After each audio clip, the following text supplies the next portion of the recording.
اعوذ باللہ من الشیطان الرجیم بسم اللہ الرحمن الرحیم نحمدہ ونصلی علی رسولہ الکریم اما بعد۔ ناظرین محترم، آج کا درس قرآن سورۃ بقرہ کی آیت 217 اور 218 پر مشتمل ہے۔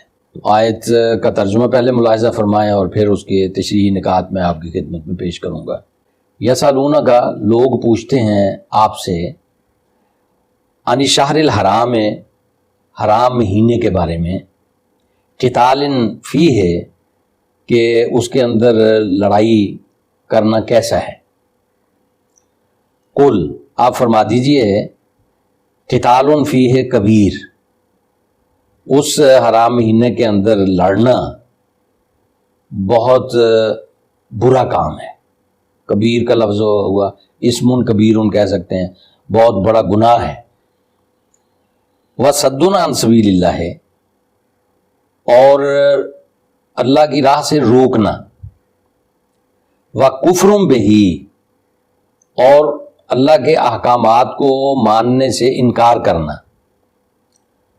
وَالْمَسْجِدِ الْحَرَام، اور مسجد حرام کی حرمت کا خیال نہ رکھنا، وَإِخْرَاجُ أَهْلِهِ مِنْهُ، اور مسجد حرام سے مراد حدود حرم ہو گئیں، حدود حرم سے اس کے رہنے والوں کو نکالنا، اکبر عند اللہ، یہ کبیر کا لفظ استعمال کیا نا، بہت بڑا گناہ ہے، اسم کبیر، اور اکبر سب سے بڑا گناہ ہے، اس سے بھی بڑا گناہ یا جرم یا ناپسندیدہ فعل اللہ کے نزدیک، عند اللہ اکبر و عند اللہ، یعنی یہ جو اللہ تعالیٰ نے گنوائے ہیں، تشریح میں بعد میں کرتا ہوں، یہ اللہ کے نزدیک اس سے بھی بڑے جرائم ہیں۔ اس سے شہر حرام یعنی حرام مہینے میں لڑنے سے، والفتنۃ، اور جبر، اکبر من القتل، قتل سے بھی بڑا جرم ہے۔ وَلَا يَزَالُونَ يُقَاتِلُونَكُمْ حَتَّى يَرُدُّوكُمْ عَنْ دِينِكُمْ إِنِ اسْتَطَاعُوا، یہ سوال کرنے والے جو ہیں نا، یہ اس وقت تک ٹلیں گے نہیں، باز نہیں آئیں گے آپ سے لڑنے سے یہاں تک کہ وہ آپ کو اپنے دین سے پھیر دیں، یعنی جس دین پہ آپ ہیں اس سے پھیر دیں، اور جس دین پہ وہ ہیں اس دین میں لوگوں کو شامل کر لیں، ادھر لوٹا لے جائیں، اگر ان کا بس چلے۔ ان استطاعوا، اگر ان کا بس چلے تو یہ لڑتے رہیں آپ سے دین کے معاملے میں، یہاں تک کہ آپ کو اس دین پہ نہ رہنے دیں جو آپ نے اپنی آزاد مرضی سے منتخب کیا ہے، چنا ہے اپنے لیے، جس راہ کو آپ نے اختیار کیا ہے اس پر چلنے سے روکنے کے لیے اپنا سارا زور لگا دیں، جتنی استطاعت ہے وہ ساری کی ساری صرف کر دیں، تو تاکہ اگر ان کا بس چلے تو آپ کو دین سے پھیر دیں۔ وَمَن يَرْتَدِدْ مِنْكُمْ عَنْ دِينِهِ، ہاں جی، تو سن لیں کہ جو کوئی اپنے دین سے پھر گیا آپ میں سے، یعنی مسلمان جنہوں نے اسلام کو بہت سوچ سمجھ کر قبول کیا ہے، تو امکان تو نہیں ہے، تو لیکن بہرحال بات اللہ تعالیٰ نے قانون تو بیان کرنا ہے نا، جو کوئی اپنے دین سے پھر گیا فیمت، اور اس کی موت واقع ہو گئی، وہو کافر، اس حال میں کہ وہ کافر تھا، یعنی اس کافر ہونے ہی کے حال میں وہ مر گیا، فاولئک حبطت اعمالہم فی الدنیا والآخرہ، فاولئک، پس ایسے لوگ ہیں، حبطت اعمالہم، جن کے اعمال ضائع ہو گئے، فی الدنیا والآخرہ، دنیا کے اندر بھی اور آخرت کے اندر بھی، وَأُولَئِكَ أَصْحَابُ النَّارِ، اور یہی لوگ اصحاب النار ہیں، یعنی جہنم میں جانے والے ہیں، ہم فیہا خالدون، اور اس میں ہمیشہ پڑے رہیں گے۔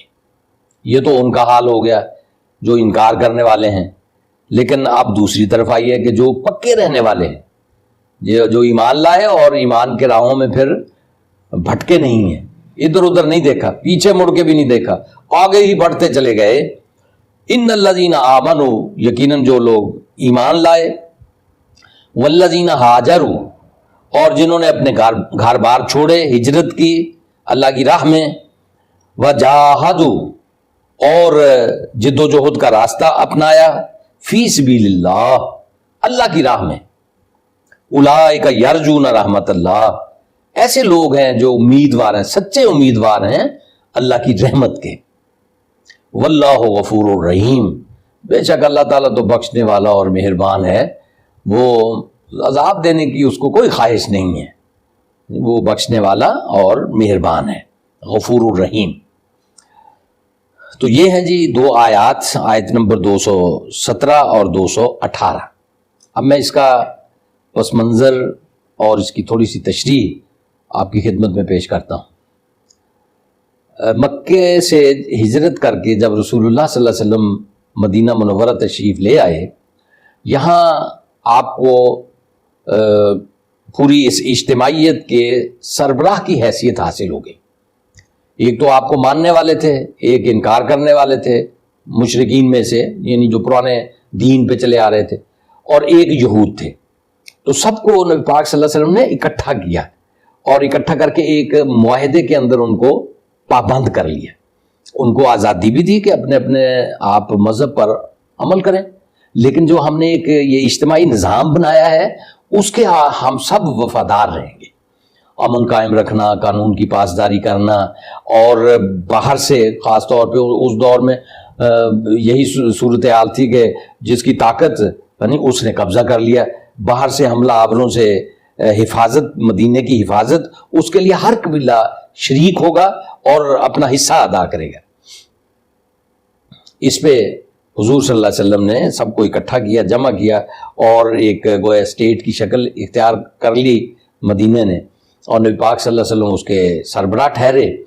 اب اس اسٹیٹ کو مضبوط بنانے کے لیے جو اس دور میں دستور تھا اس کے مطابق آپ نے اقدامات کیے, اور اس میں ایک یہ بھی تھا کہ گرد و پیش کے قبائل کو ساتھ ملانا اور ان کے بارے میں خبر رکھنا, ان کے حالات سے باخبر رہنا, راستوں کے حالات سے باخبر رہنا, کون آ رہا ہے, کون جا رہا ہے, ان کے مقاصد کیا ہیں جی, راستوں کے اوپر جو نقل و حرکت ہے تو وہ مدینے کی اسلامی ریاست کے لیے کتنی مفید ہے اور کتنی نقصان دہ ہو سکتی ہے جی, کیا مال آ رہا ہے, کیا جا رہا ہے, یہ ساری نگرانی حضور اکرم صلی اللہ علیہ وسلم نے ریاست کی, اور اس کے لیے مختلف ٹولیوں کی شکل میں افراد کو بھیجتے رہتے تھے. تو اسی طرح کا ایک مطلب ایک کیا کہیں گے آپ, دستہ, دور حاضر کی زبان میں اس کو دستہ ہی کہیں گے, ایک دستہ 8 افراد پر مشتمل حضور اکرم صلی اللہ علیہ وسلم نے وادی نخلا کی طرف روانہ کیا کہ وہاں آپ آنے جانے والوں پہ نظر رکھیں, حالات کا جائزہ لیں, اور نقل و حمل کا بھی پتہ چلائیں کہ کیا صورتحال ہے. اور یہ نخلا جو ہے یہ مکے اور طائف کے درمیان ایک وادی ہے جو آبادی تھی اس دور میں, اور ایک مرکز بھی تھا. تو ظاہر ہے کہ یہ تو نہیں ہوگا کہ یہ کھول کھلا کے یہ ایک فوجی کی شکل میں وہاں پہ جا پڑاؤ کریں, بلکہ یہی ہوگا کہ تاجر کے بھیس میں گیا, کوئی کسی مسافر کے بھیس میں گیا, تو اس طرح اکٹھے بھی رہے لیکن پتہ بھی نہیں لگنے دیا کہ جی ہم کون ہیں, کس مقصد کے لیے آئے ہیں. تو اگر پتہ لگ جائے تو پھر تو دشمن سمجھ کے وہ ان کو گرفتار کر لیں اور پکڑ لیں اور ان کو کوئی بھی کام نہ کرنے دیں. یعنی بھیس بھی بدلنے پڑتے تھے, اور اکٹھے بھی ہیں لیکن جدا جدا بھی ہیں, یعنی یہ وقت کے تقاضے ہوتے ہیں. تو یہ حضرات گئے. اچھا, ایک قافلہ جا رہا تھا, چھوٹا سا تجارتی قافلہ تھا, اور انہوں نے سمجھا کہ بھی یہ دشمن کا مال ہے اور اتنا مال جائے گا تو ہمارے خلاف استعمال ہوگا, لہذا انہوں نے حملہ کیا, ایک آدمی قتل ہو گیا اور باقی جو تھے گرفتار ہوئے اور مال سمیت یہ لے کر مدینہ پہنچ گئے. اب حضور اکرم صلی اللہ علیہ وسلم کے پاس جب پہنچے تو حضور نے فرمایا کہ میں نے آپ کو لڑائی کے لیے تو بھیجا ہی نہیں تھا, یہ قتل و غارت گری اور سامان پکڑ کے لے آنا, یہ میں آپ کو بتاتا چلوں کہ یہ سامان پکڑ لینا اور لے آنا یہ اس دور کا دستور تھا, ایک بہادری سمجھا جاتا تھا, اور اپنے سامان کی خود حفاظت کریں جی, یا پھر جس قبیلے میں سے گزرتے اس قبیلے کو اس کا کچھ حصہ ادا کرتے امن کے لیے تو وہ قبیلہ محافظ ہوتا. نہیں, جس کا دور لگتا تھا وہ لگا لیتے تھے, اس نوعیت کی کوئی ممانعت اور پابندی نہیں تھی. تو جب یہ اسٹیٹ قائم ہو گئی, یہ امن تو تب قائم ہوا نا. تو اب تو یہ ابتدائی اس کا منظر تھا, اور ابتدائی طور پہ ہی لوگ ایمان لانے والے تھے. مکے والے تو تھے جو بڑے دیر سے یعنی یہ سختیاں جھیل رہے تھے, برداشت کر رہے تھے, تو وہ تو ایمان کی اعلیٰ ترین سطح تھی اور وہ بالکل ڈسپلن کے پابند تھے. لیکن مدینے کے اندر جو حضرات پورے کا پورا قبیلہ مسلمان ہو گیا, اور اس قبیلے میں سے اگر رسول اللہ صلی اللہ علیہ وسلم نے چند افراد کو بھیجا تو کچھ چیزیں ظاہر ہے کہ یعنی جو بالکل واضح نہیں ہوتی کہ بھئی یہ حرام ہے اور اس کے قریب نہیں پھٹکنا, قانونی طور پہ ناجائز ہے, کسی نے یہ نہیں کرنا, اس کی تو پابندی ہوتی ہے, ورنہ پھر جو سماج میں رائج ہوتی تھی چیزیں وہ اسی کو اختیار کرتے تھے. تاہم تو رسول اللہ صلی اللہ علیہ وسلم نے اس پر اظہار ناراضگی فرمایا, مطلب اس کی تائید نہیں کی کہ میں نے آپ کو یہ سامان لوٹنے یا تجارتی قافلے پہ حملہ کرنے کے لیے نہیں بھیجا تھا, بلکہ میں نے آپ کو صرف حالات کا پتہ چلانے کے لیے بھیجا تھا. اور وہ جو ایک اسٹیٹ کا ایک حصہ ہوتا ہے, مال غنیمت جسے کہتے ہیں آپ, مال غنیمت میں سے ایک حصہ حضور صلی اللہ علیہ وسلم نے وہ بھی نہیں لیا.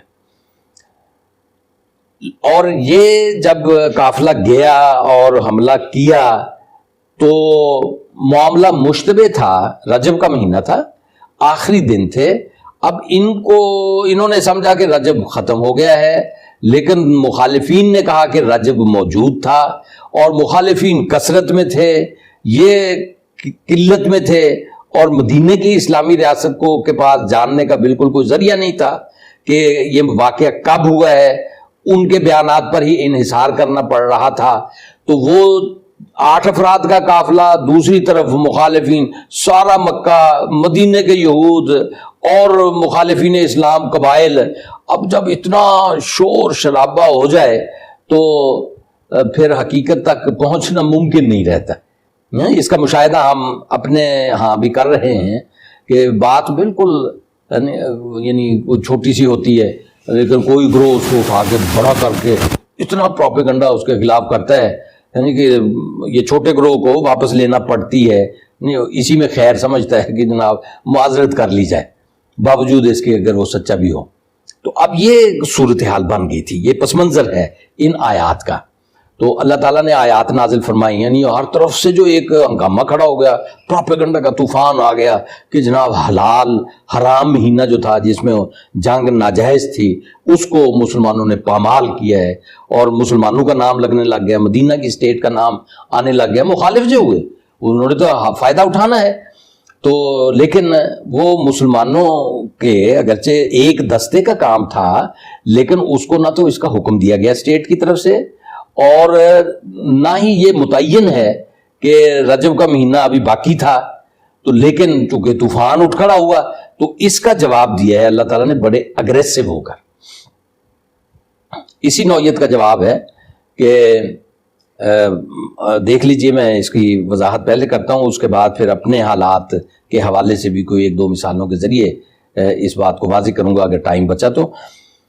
کہ اللہ تعالیٰ نے فرمایا ہاں جی ٹھیک ہے, شہر حرام کی حرمت کو ہم بھی مانتے ہیں, یعنی مسلمان حرام مہینے میں لڑنا برا ہے, بہت برا ہے, یعنی تسلیم ہے, کیونکہ عرب کے کلچر میں یا ان کے مذہب میں یہ بات چلی آ رہی تھی.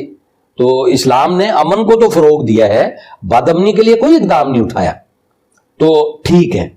لیکن اس کے ساتھ ساتھ آپ دیکھیں کہ مسجد حرام بھی ہے اور حرم پاک بھی ہے, وہاں پہ ہر ایک کی جان بھی حرام ہے, یعنی اس کو پامال کرنا حرام ہے, اور مال کی حرمت بھی ہے, یعنی مال بھی نہیں لیا جا سکتا کسی کا, اور رہنے والوں کو امن میسر ہونا چاہیے, یہ بھی لازم ہے.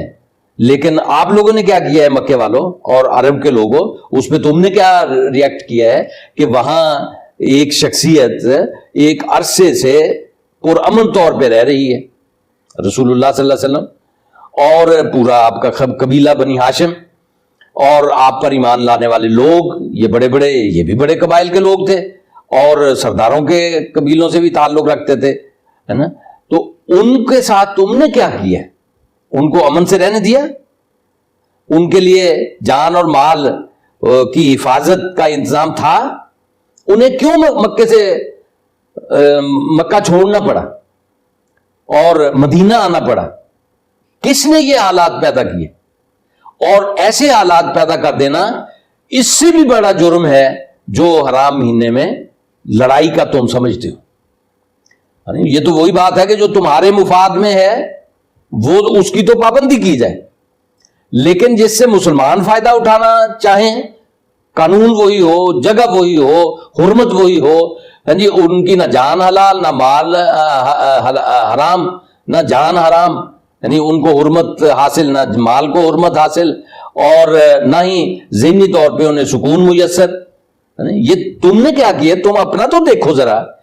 صرف ایک آدمی کے قتل پہ اور ایک قافلہ چھوٹا سا جو تجارتی ہے اس کے گرفتاری پہ اتنا تم نے شور شرابہ برپا کر دیا ہے، ہنگامہ کھڑا کر دیا ہے، پورا پراپیگنڈے کے طوفان کھڑے کر دیے ہیں. تو تم اپنی حالت تو دیکھو، تو تم نے کیا کیا ہے؟ اگر پابندی دوسروں سے کروانا چاہتے ہو تو خود بھی تو اس کی پابندی کرو. تو یہ قرآن مجید نے اگریسو جواب دیا ہے. تو کیا کیا ان کی جو جرائم گنوائے ہیں کہ ٹھیک ہے شہر حرام اس کی حرمت کو ہم تسلیم کرتے ہیں، ہاں جی، اور اس کے اندر لڑائی جو ہے وہ بہت بڑا جرم ہے، لیکن لوگوں کو اللہ کے راستے سے روکنا، ہاں جی، اللہ کے دین کو اختیار کرنے سے روکنا، اور اللہ کی آئی ہوئی تعلیم کو تسلیم سچا ماننے سے روکنا، ایک. دوسرا وَكُفْرٌ بِهِ، اور اس کا انکار کر دینا، والمسجد الحرام، اور مسجد حرام کی طرف آنے سے روکنا، مسجد حرام میں رہنے سے روکنا، حرم پاک کی جو حدود ہیں وہاں پہ لوگوں کی زندگی اجیرن بنا دینا، وَإِخْرَاجُ أَهْلِهِ، اور مسجد حرام یعنی حرم پاک میں رہنے والوں کو وطن چھوڑ کر وہاں سے نکل جانے پر مجبور کر دینا. یہ تمہارے کارنامے ہیں. یہ کون سی خوبی ہے؟ یہ یاد نہیں ہے آپ کو کہ حرام مہینوں کی حرمت جو ہے وہ پامال ہوئی ہے یا نہیں ہوئی ہے؟ معاملہ مشتبہ ہے، اچھا جی ہو گئی ہے، لیکن اسٹیٹ نے نہیں کی، اس کے افراد نے کی ہے، ان کے خلاف جو بھی اقدام ہوگا. لیکن تم نے جو کیا ہے تم کس منہ سے اس کے خلاف حویلا کر رہے ہو؟ تم یہ حرمت تم پہلے پامال کر چکے ہو. وہ تو اس لیے اس کا اتنا زیادہ ہنگامہ کھڑا نہیں ہوا کہ مسلمان کمزور ہیں. مکے میں مسلمان کمزور حالت میں تھے، کمزور کی کوئی نہیں سنتا، طاقتور کی سارے ہی سنتے ہیں. طاقتور کے لیے سارے کھڑے بھی ہو جاتے ہیں اور کمزور کے لیے کوئی کھڑا نہیں ہوتا. مسلمانوں کی عزتیں پامال ہوتی رہیں، جانیں جاتی رہیں، مذہب و تشدد کا شکار رہے، جسمانی تشدد تھا، ذہنی تشدد تھا، انہیں گھر بار چھوڑ کے حبشہ جانا پڑا، اب مدینہ آنا پڑا، تو تمہارے کان پہ کوئی جوں نہیں رینگی، کہیں سے کوئی جواب نہیں آیا. شیب ابی طالب میں 3 سال ایک قبیلہ قید رہا اور ان کے بچے تڑپتے رہے، بھوک ان کو ستاتی رہی، اور تم پہ کوئی حرف نہیں آیا، تمہیں کوئی 4 مہینے یاد نہیں آئے کہ اس کے اندر بھی جنگ کرنا ناجائز ہے، لہٰذا اس قبیلے کا بھی حق ہے، زندہ رہنا بھی حق ہے، ہمارا اپنا ہے یہاں کے اور قابل احترام ہے. تو تمہیں اس کا یہ کوئی پتہ نہیں رہا. اللہ کی طرف سے پیغام آیا، تم نے انکار کیا، مخالفت کی، تو اس جرم کا پتہ ہی نہیں ہے تمہیں یہ کتنا بڑا جرم ہے. چنانچہ یہ اللہ تعالیٰ نے جواب دیا، یہ اگریسو جواب ہے کہ یہ اس سے بھی بڑا جرم ہے. جس جرم کا تم طوفان کھڑا کیا ہوا ہے نا، تو اس سے بھی بڑا جرم ہے، جرائم ہے بلکہ، کہ جن کا تم ارتکاب کر چکے ہو، لیکن وہ تمہاری قوت کے نیچے دبے ہوئے تھے ابھی تک. اب مدینے کی اسٹیٹ وجود میں آ گئی ہے اور اب اس کی بھی آواز ہے، اور اس آواز کو اتنا ہی بلند آہنگ سے پیش کیا جائے گا کہ جتنا تم نے بلندی اور شور شرابہ کیا ہوا ہے. اب ہم تمہارے جرائم جو ہے نا بے نقاب کریں گے. تو یہ قرآن مجید نے اس انداز سے بیان فرمایا کہ جی اکبر و عند اللہ، اللہ کے نزدیک بہت بڑا جرم ہے، اس سے بہت بڑا جرم ہے. ہاں جی، والفتنہ تو اکبر من القتل. ہاں جی، فتنہ یہ جو تم نے جبر کا نظام قائم کیا ہوا ہے، کسی کو سانس تک نہیں لینے دیتے، اور بت رکھے ہوئے ہیں، اور اپنے آپ کو مقدس بنایا ہوا ہے، اور اپنی طاقت کے زور پہ لوگوں کو اپنا غلام بنایا ہوا ہے. اور ان کو اپنی مرضی سے زندگی نہیں جینے دیتے، ان کو اپنی مرضی سے دین نہیں اختیار کرنے دیتے. اگر ان کو محمد رسول اللہ صلی اللہ علیہ وسلم کی تعلیمات پسند آ گئی ہیں اور وہ حضور کا ساتھی بننا چاہتے ہیں تو تم اپنی ساری طاقتوں کے ساتھ ان کے مقابلے میں آ کھڑے ہوتے ہو، ان کے راستے میں آ کھڑے ہوتے ہو. تو یہ فتنہ جو تم نے برپا کر رکھا ہے، جبر کا نظام قائم کیا ہوا ہے، یہ اللہ کے نزدیک قتل سے بھی بری بات ہے. قتل ہو جانا تو ایک آدمی جان سے ایک دفعہ جاتا ہے نا، لیکن فتنے میں یعنی جبر کے اندر تو ہر روز انسان جیتا ہے اور ہر روز مرتا ہے، ہر روز اس کی خواہش کا قتل ہوتا ہے، ہر روز وہ اچھے کے لیے عمل کرنا چاہتا ہے، لیکن تم اس پہ جبر کا نظام قائم کر کے اس کے قدموں کو روک لیتے ہو اور اس کو اپنی مرضی کی زندگی گزارنے نہیں دیتے ہو. تو یہ اللہ تعالیٰ کے نزدیک بہت بڑا جرم ہے. ہاں جی. اور اگلی بات یہ فرمائی ہے کہ یہ بڑے جو امن پسند بنے پھرتے ہیں نا، ہاں بڑا کہ جی حرمت انہوں نے اب شور مچانا شروع کر دیا، ان کے اپنے دم پہ پاؤں آیا ہے نا تو پھر چیخیں نکل رہی ہیں. تو اگر ان کا بس چلے تو آپ کو آپ کے دین سے پھیرنے کے لیے اب سب کچھ لگا دیں، ٹلے نہ جب تک یہ آپ کو آپ کے دین سے پھیر نہ لیں، ہاں جی، اپنے دین میں داخل نہ کر لیں. تو اور اس کا تجربہ ہو چکا تھا اور مشاہدے میں بھی یہ باتیں سب کے آ رہی تھیں، لیکن چونکہ اکثریت ان کے ساتھ تھی تو اس لیے یہ انہیں جرم ہی نہیں لگتا تھا. یعنی یہ وہ سمجھتے تھے کہ جی نہیں ایسا کرنا تو ہمارا حق ہے. تو اللہ تعالیٰ فرماتا تھا کہ یہ حق اللہ نے کسی کو نہیں دیا. یعنی انسان آزاد پیدا ہوا ہے اور آزاد مرضی سے اسے جینے کا حق حاصل ہے. صرف سزا یا روک اس وقت لگے گی جب وہ معاشرے کا قانون توڑے گا. قانون توڑنے کی اسے اجازت نہیں، یا کسی دوسرے کی آزادی پامال کرنے کی اجازت نہیں ہے. آزادی سب کا حق ہے اور آزادی سے جینا سب کا حق ہے. مذہب کو قبول کرنا یا رد کر دینا یہ ان حقوق میں سے ہے جو بنیادی حقوق ہیں. لہذا یہ فرمایا کہ یہ لوگ تو آپ کو اپنی مرضی سے جینے کا موقع مہیا کرنے کے لیے تیار نہیں ہے. یہ تو 4 مہینے کی بات نہیں ہے، یہ تو سارا سال کی بات ہے اور ہر لمحے کی بات ہے.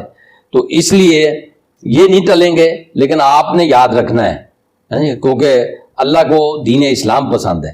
تو جو کوئی دین سے پھر گیا نا، یہ آج کے اس دین کو چھوڑ کے یعنی ان کے پیچھے لگ گیا تو کیا ہوگا؟ فَمَن يَرْتَدِدْ عَنْكُمْ مِنْ دِينِهِ یا مِنْكُمْ عَنْ دِينِهِ، جو تم میں سے اپنے دین سے پھر گیا فَيَمُوتُ وَهُوَ كَافِرٌ، اور اسے موت آئی کفر ہی کی حالت میں، فَأُولَٰئِكَ حَبِطَتْ أَعْمَالُهُمْ، ان کے اعمال ضائع ہو گئے، پھر دنیا والآخرہ، دنیا اور آخرت کی جو جد و جہد کی انہوں نے جی وہ ناکارہ ہو گئی. وَأُولَٰئِكَ أَصْحَابُ النَّارِ هُمْ فِيهَا خَالِدُونَ، وہ اصحاب نار ہے اور جائیں گے جہنم میں. لیکن جو لوگ ایمان لائے اور جنہوں نے ہجرت کی اور اللہ کی راہ میں جہاد کیا، اولئک یرجون رحمت اللہ، یہ اللہ کی رحمت کے سچے امیدوار ہیں، صحیح امیدوار ہیں. اللہ کی رحمت ان کو پہنچے گی ایمان لانے کی وجہ سے اور استقامت اختیار کرنے کی وجہ سے اور راہ خدا میں جہاد کرنے کی وجہ سے، کہ جس کے لیے انہوں نے جس دین کو اختیار کیا ہے اس کو پھیلانا بھی چاہا ہے، اس کے لیے جد و جہد کی ہے، تو وہ اللہ تعالیٰ کی رحمت کے امیدوار ہیں. اور اللہ تعالیٰ غفور الرحیم ہے، بخشنے والا اور مہربان ہے. ان سے جو غلطیاں ہوں گی معافی مانگیں گے ان کو معافی مل جائے گی، اور جو جد و جہد کریں گے اور جو مشقت اٹھائیں گے اس کا انہیں انعام ملے گا. وآخر دعوانا ان الحمد للہ رب العالمین.